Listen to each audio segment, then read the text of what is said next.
You're listening to the Mid-Career GPS podcast, episode 105. We really only retain 3 messages.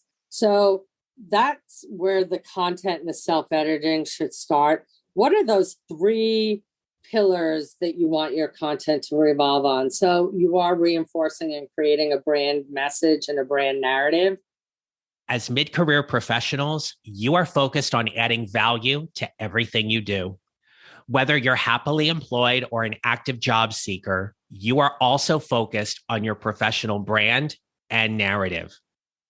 What do people say about you? What are you known for?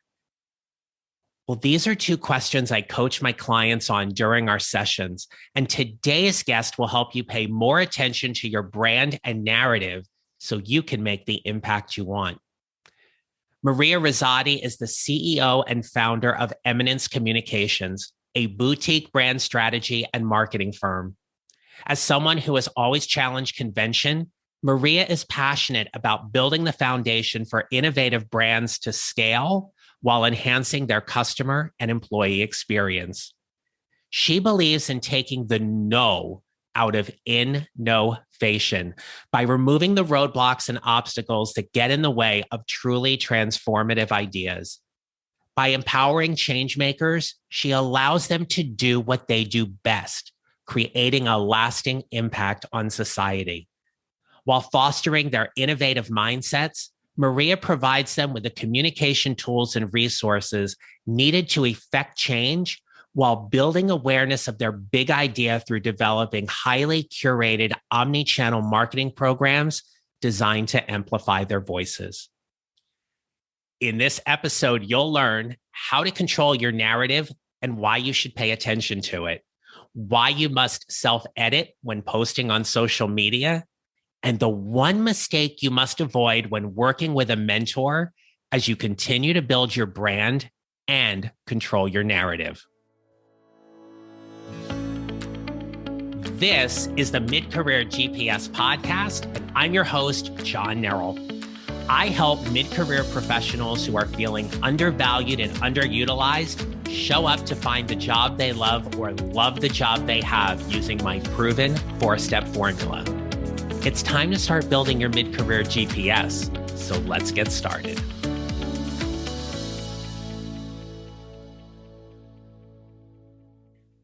Hello, my friends, and welcome back to the podcast. If you're looking to add a few easy and thought-provoking reads to your summer reading list, I want to encourage you to get my books, Show Up, 6 Strategies to Lead a More Energetic and Impactful Career, and Your Mid-Career GPS, 4 Steps to Figuring Out What's Next. Both of these books will help you with your leadership and career development, along with helping you make better connections. Visit Amazon today to get your copy. And if you're interested in getting a signed copy for yourself or someone you know, email me at john@johnnerrell.com for more details. I met Maria Rosati through a few wonderful connections and quickly became a fan of her work. Maria and I, along with a previous guest, Robin Merrill, have teamed up for a monthly feature we call Ask the Experts in our LinkedIn newsletters.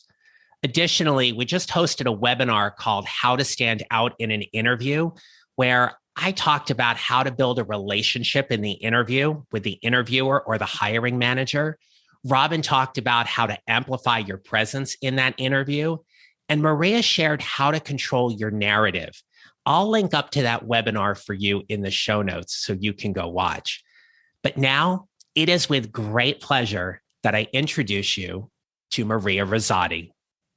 I'm Maria Rosati. I'm the CEO and founder of Eminence Communications, which is a boutique marketing agency, and I focus on content strategy, brand building, and with a specific emphasis that came about from need is working with executives on building their personal branding. We get inspiration and motivation from many areas of our life as we figure out what we want to do and who we want to be growing up. Growing up, I originally had the idea of taking over my father's optometry practice, and I'll go into that a little bit deeper, but I was diagnosed in when I was about 5 or 6 with a minor form of dyslexia. And thank God it was picked up. And the way to overcome dyslexia in those days was to go to an optometrist that specialized in hand-eye related disorders. So that was my goal, to take over my dad's practice, but to really focus on learning disabilities, because so many people go undiagnosed throughout life. And then I realized, do I want to spend the rest of my life in Warwick, Rhode Island? And I was always attracted to cities and bigger and better things. And then when I had to take calculus and chemistry in college, I really realized no.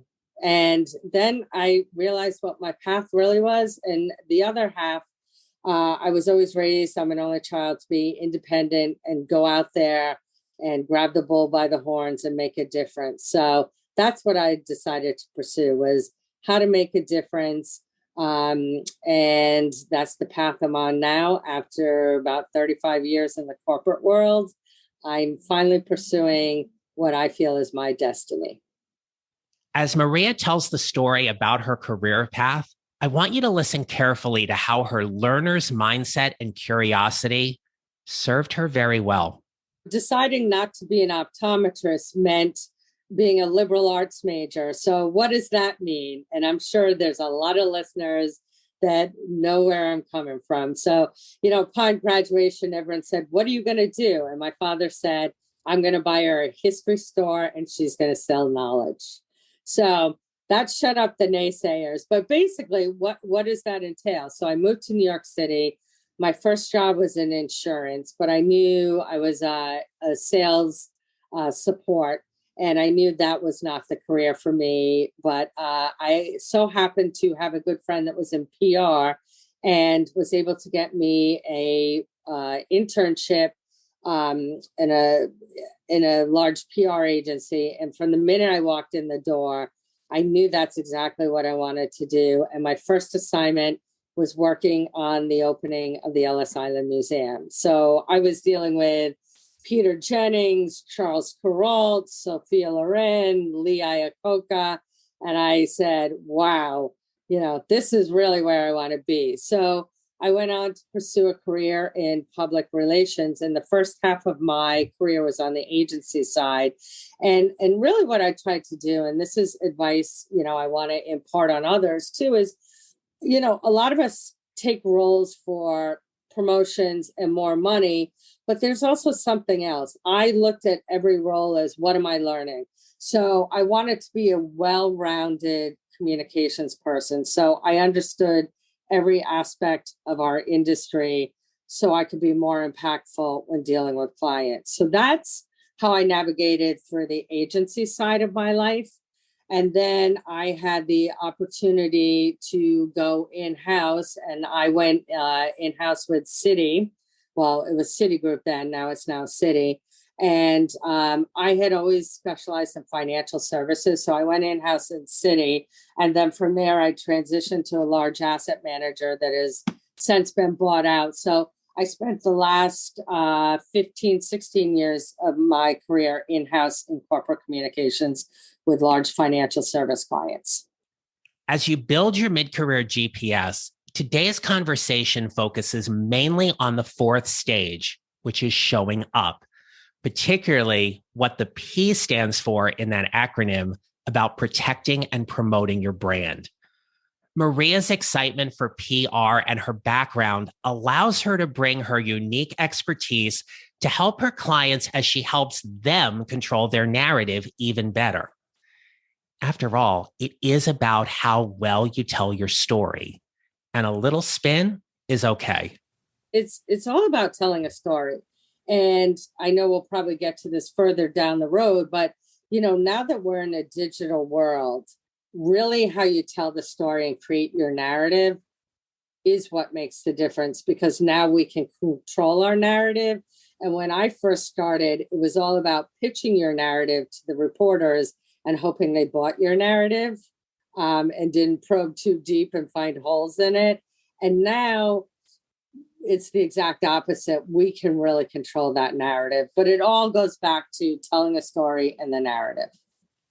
But what exactly does it mean to control the narrative.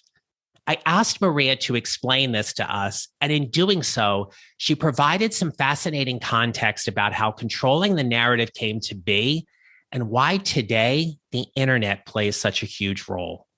I started my last corporate role in 2006 in financial services. We were an asset manager. We all know what happened in 2008 and 9. We had a huge recession. Nobody wanted to hear from an asset manager. We were evil, they were in Zuccotti Park protesting Wall Street capitalism. So I was like, oh my God, how are we ever going to be portrayed positively again? And so I had an aha moment. Previous to that, I worked at Citi's private bank. And because we dealt with ultra high net worth clients, we couldn't have a custom marketing program. So everything was custom content, custom programs. We had our own magazine. Everything was highly customized to this group of individuals. And I went, oh, that's what it's all about now.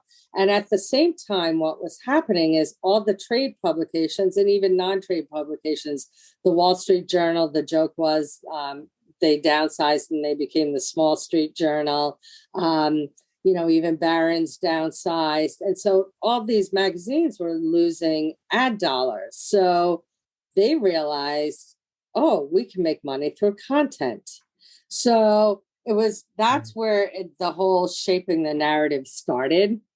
And in a digital world now where you can have, proprietary channels, a YouTube channel, you can have a blog, you have your own website. So that's what controlling the narrative is about. And the backbone is SEO. So as much as, in the old days, I had an old boss who I will not name, but he used to say, fill the database. So working with financial and large public companies, you would go to Bloomberg and you'd put in the ticker and you'd get all the news that was archived under their ticker. So now you go to Google and you put in someone's name and the SEO search comes up. So now it's all about filling the SEO database. So, press releases, any kind of interviews, podcasts, all this now, if they're SEO optimized, go into your SEO database. So that's the search vehicle of how you find your narrative. But controlling the narrative now is just broadcasting your story across multiple channels. So when people search for you, everything, and it's also come to the point where I had a client that had some negative news, and she's like, shows up on the second page of my SEO search on Google. So you just put more stuff in the SEO wagon, and lo and behold, that goes to page 10, and nobody ever finds it. So you can really, truly control the narrative through SEO. Now, we must be careful not to confuse controlling the narrative with telling your story. Maria does a fantastic job explaining the difference to us. Controlling the narrative to me is you positioning yourself the way you want others to see you. It might not, and again, it's not lying, but maybe your career path's had some ups and downs, but you tell the story as all those ups and downs were positives to make you who you were. Or, so controlling the narrative is how you tell it, because, and I also find the beauty of what I do is I can look more objectively at people's strengths. And that's the biggest problem. And, I guess that's the reason I exist, is most people are hard on themselves and they are not objective about their career path. The whole paradigm has changed. It used to be you needed to stay in a job for 10 years or more. And all that is being shaken up. So really how you position yourself, nobody's had a bad career trajectory. Well, I guess, there are some that have, but it's all in how you position yourself. And that's what I'm really good at, is objectively looking at someone's background, pulling out their strengths, seeing their strengths, telling the story in the right way. And this again goes back to, at a certain age, and I will tell the listeners, I'm in my mid 50s. I want to control my next job. Or you get to a point where you don't want to just be applying for those jobs and letting them come to you. You want to create the next role, or you want the next opportunity to come to you because someone heard you speak or they loved what you said. So that also goes back to how you position yourself. And, my training in PR, instead of doing it for brands, now I'm doing it for individuals. Today, every professional engages with social media on some level. Now, some of you enjoy it, others shy away from it. But as mid-career professionals, you are more than likely spending most of your time on LinkedIn. All right, when you're not scrolling through Instagram Reels or TikTok, I get it. But initially, many of my clients come to me saying that they need to use LinkedIn differently. And one of the things they say is that they need to post more content, but aren't sure how to do that. So I'm going to challenge you on this here for a minute. Are you a content creator on LinkedIn or someone who engages with people's content? It is not all about throwing stuff up there on LinkedIn. Not self-editing. So really, and to your whole point, it isn't just about throwing stuff out there. So, it depends. Some people are just on it for fun, but if you're really on it as a mid-career professional looking to curate your next role, then it has to be very conscious. And so a lot of the work I do is also helping people identify what issues are natural to their platform or inherent in them. And then how do you take that content and best merchandise it? One of the things I struggle with, and I'm a little anti, is the algorithms. So the algorithms, particularly LinkedIn, is what I deal in a lot. Facebook is less relevant, I would say, for a professional. That's more connecting with groups for outside activities. And I would say Instagram is more if you're a CPG. It's a great place to sell, or a retail brand, but really LinkedIn is where the mid-career professional should be playing. And they do reward you for posting with frequency. And I feel that that's a little overkill. I see people that post every day, and after a point, I just scroll past because I'm like, they're really saying the same message every day to feed the algorithm more than are they really curating an audience and a following. So I do think it's definitely about being conscious about what you say. It's important also tagging the right people and engaging that audience. But, 2 times a week, maybe 3 every day, no. Let's stay with LinkedIn. What posts do you resonate with on LinkedIn? Are you more inclined to look at professional articles or gravitate toward the more motivational and inspirational posts? Maria strongly advises you to self-edit to help you control your narrative better when you go to post something. I had an old boss that used to also say this, and he would say to people, name the 10 commandments. Most of us can maybe name 2 or 3. Some of us can not even name any, but anyway, yeah. but it goes back to, we really only retain 3 messages. So that's where the content and the self-editing should start. What are those 3 pillars that you want your content to revolve on? So you are reinforcing and creating a brand message and a brand narrative, and then being really conscious of what you put out there. And again, to what we talked about, it's as maybe it's posting a few times a week and then engaging with other posts, I think is best. So that's really what it's about. It's not just throwing stuff out there. That's never going to get anyone anything. As you think about how you control your narrative, you must consider your professional brand. They're closely tied to each other, and Maria explains how this relates to your thought leadership. I love this conversation because all the pieces are fitting together. So what is a professional brand? We talked about how you can control your narrative. So that's how you do it through a professional brand. And a lot of my clients are founders. So I'm supporting their thought leadership. So it's building your thought leadership platform.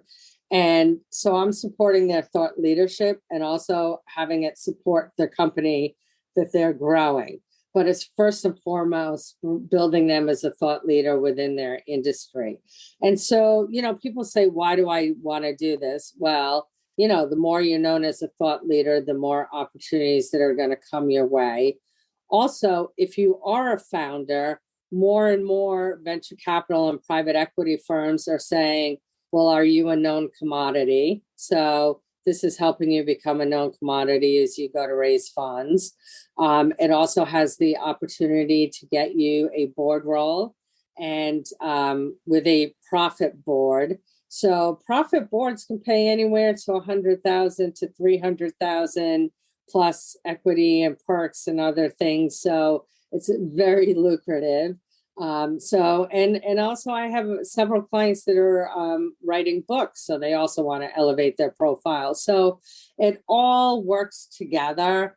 It helps build your thought leadership. It helps build your company's thought leadership, and it attracts opportunities. And that's really the main basis for this, is attracting opportunities. What's one area people need to be paying more attention to so they can grow their brand accordingly? What I say is the surround sound. So I think there's still a perception that PR, I can't tell you how many people call me up and they said, oh, someone recommended you to me and I need PR. And I said, well, first tell me what your objectives are, and then let's see if it's PR. And the reason I say this, and listen, I spent my whole career in PR and corporate communications, but again, we're in a digital age and the role of PR has changed. So when I started, if you were on the Today Show, your product would go viral. Today you're on the Today Show and someone might not ever hear of you. You go on TikTok and your product sells out and you blow up and you become a YouTube star. So, the whole narrative of PR has changed. And again, we can now control the narrative through proprietary channels like a website, a blog. So what I say to clients is they usually want to focus on one channel, and it's about focusing on their surround sound. So again, when someone puts you in the SEO and the Google search, they've seen you speak, they saw you on a podcast, they saw you as a panelist, you just came up on their Facebook page, because Facebook listened, and it really creates this viral environment, which is what PR used to do back in the day, but has become less and less relevant. In this next segment, Maria and I talk about how the pandemic continues to impact how we work and how the Great Resignation continues to shape how you, as a talented professional, stay or leave organizations. The answer can be found in how comfortable you are with your position and career. What the mid-career professional needs to do is to create their own opportunities. And the reason I really particularly want to focus on mid-career, because we've seen, and the Great Resignation is some proof of this, but who bore the brunt of the Great Resignation? It's really women. And why women? Because we're the caregivers. And also, some women are sandwiched between taking care of parents, children, and husbands. I have a client that a husband has a medical condition. So it's overwhelming. So anyway, it's made it harder for women to navigate the workforce. And, anyone who's mid-career probably is 40s to mid-50s. And how many executive women or women do you see in your career that are in their 60s? And I ask people to look around. So, I advise people in their mid-40s to start plotting for their mid-60s. And again, it's controlling the opportunities. So the more you're out there, the more you're visible, the more you're known, hopefully the opportunities come to you. And I will, to be a little long-winded on this answer, but one of the things I thought about coming out of the corporate world when I left was do I want to go back and get another corporate job and probably be pushed out in 5 years because I'd be at the top end of the pay scale? Or did I want to spend 5 years building a company with the idea of running it for another 20? So I say, slow and steady, but I have a lot more, runway time to be in my career. So too many people aren't proactive, and then they come out and get pushed out and say, oh my God, what do I do? And the last thing I will say is, I talked to someone the other day and they were saying, it's not so scary coming through the pandemic, the unknown. It used to be the unknown was so, oh my God, what am I going to do? And we've all managed to survive for the most part. And I think that's made a lot of us more resourceful and understand our strengths and how we can capitalize on it. But, it's just a whole new way of thinking from the way we were trained, get a good job, stay in it for life. And I have other reasons why that philosophy no longer works, which, if you want me to continue, I can go into that. You tell me. Yeah, let's go there. Okay. So this is a little bit of me being a financial geek and being in working with financial companies. But, in my parents' day and age, first off, my generation, most of our parents were first generation. So their parents came here with nothing. Our grandparents came here with nothing. Our parents were taught, become a professional, doctor, lawyer, just become a professional. And, that's how to get ahead. But also back in that day, most companies had defined benefits. So you were guaranteed a pension. So of course you stayed because you were going to walk out with a great package. Most people's pensions were better than their salaries. Now in this day and age where we have 401ks, it's not about longevity. And I also think longevity has become a bad thing because I see people, you get comfortable. After 10 years, if you haven't moved around or been promoted or had some sort of tweak to your job becomes a routine and your mind becomes lazy. And so I think the whole new paradigm of moving around doesn't have to be every year, but every 2-3 years, looking out for yourself. Where can you make the most money? Where are you going to learn? Where are you going to grow? What is your ultimate goal? Planning to, we're also all living longer. So we might have 3 careers. So who knows, in 10 years, maybe I go on a board and I don't need to run my company. So, but we have to think differently. And our thinking is still get a good job, stay in it, retire at 65. Well, you know what? My father's 91 and a half. So chances are, I got to make my money last at least till 91, maybe 100. Retiring at 65 is not going to do that. Maria knows firsthand the importance of mentorship and how it can help advance one's career. I asked Maria what people often miss or fail to take advantage of when it comes to mentorship and her advice to help you build your mid-career GPS. Well, first off, I think the basic of mentorship is a give and take. So it's not just taking, it is getting back from the mentee and vice versa.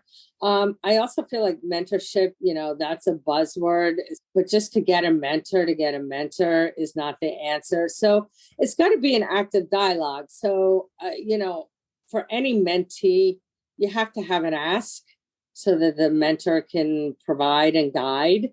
And it doesn't have to be a self-serving ask, but that's what it's all about. How can you help someone if you don't know what their needs are? So it's a dialogue and it's building a relationship. I mean, I've been mentoring this one person in particular for, I think, 10 years now, and I'll always be her mentor. So, and we touch base sometimes frequently, sometimes infrequently, but that's what it's about. And the other thing I would say is, the reason I'm so adamant about mentorship is all my life, I've worked with people more that wanted to take me down than build me up. And I've never had a mentor, and I've always figured things out on my own.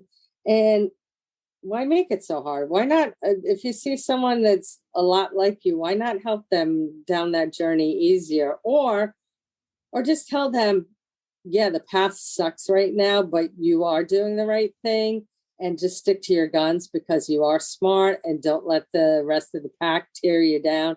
Just forge ahead. So a lot of what I do is also, hand holding and telling my mentees, like, you're a step above, and just believe in yourself. As we start wrapping up here, what advice would you give for someone to help them build their mid-career GPS?